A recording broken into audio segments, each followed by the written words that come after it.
Indian வங்கியின் உலகளாவிய வணிகம் 13.34% உயர்வு என்று இந்தியன் வங்கியின் மேலாண்மை இயக்குநர் வினோத்குமார் தெரிவித்துள்ளார். சென்னை ராயப்பேட்டையில் உள்ள இந்தியன் வங்கியின் தலைமை அலுவலகத்தில் நடப்பு 2025-2026 நிதியாண்டின் 3வது காலாண்டு நிதி முடிவுகளை செய்தியாளர்களிடம் அவர் வெளியிட்டுள்ளார். அப்போது அவர் இந்தியன் வங்கியின் உலகளாவிய வணிகம் முந்தைய ஆண்டுடன் ஒப்பிடுகையில் 13.34% உயர்ந்து தற்போது 14.30 லட்சம் கோடி ரூபாயாக உயர்ந்துள்ளது.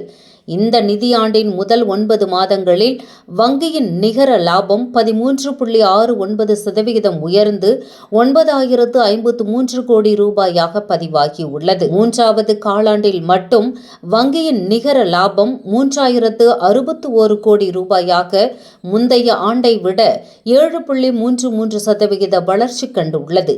இதே காலாண்டில் செயல்பாட்டு லாபம் 5,024 கோடி ரூபாயாக இருந்து கடந்த ஆண்டை விட 5.79% அதிகரித்து உள்ளது. நிகர வட்டி வருவாய் டிசம்பர் 2024 இருந்த 6,415 கோடி ரூபாயிலிருந்து டிசம்பர் 2025 6,896 கோடி ரூபாயாக உயர்ந்து 7.5% வளர்ச்சியை பதிவு செய்துள்ளது. கட்டணம் சார்ந்த வருவாயும் 998 கோடி ரூபாயாக உயர்ந்து 7.2% வளர்ச்சி கண்டுள்ளது. மொத்த கடன்கள் டிசம்பர் 2025 6,38,848 கோடி ரூபாயாக உயர்ந்து 14.24% வளர்ச்சியை பதிவு செய்துள்ளது.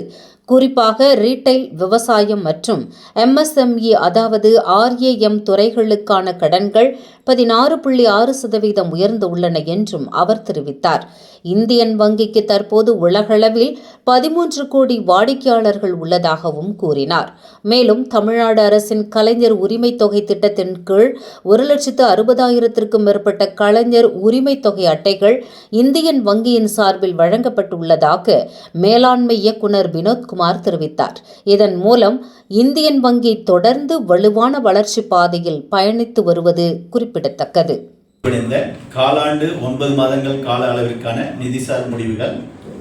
வங்கியின் உலகளாவிய வணிகம் 13.34% உயர்ந்து 2வது சதவீதத்திலிருந்து முந்தைய ஆண்டோடு ஒப்பிடுகையில் 103 புள்ளிகள் குறைந்து 2.23% பதிவாகியிருக்கிறது.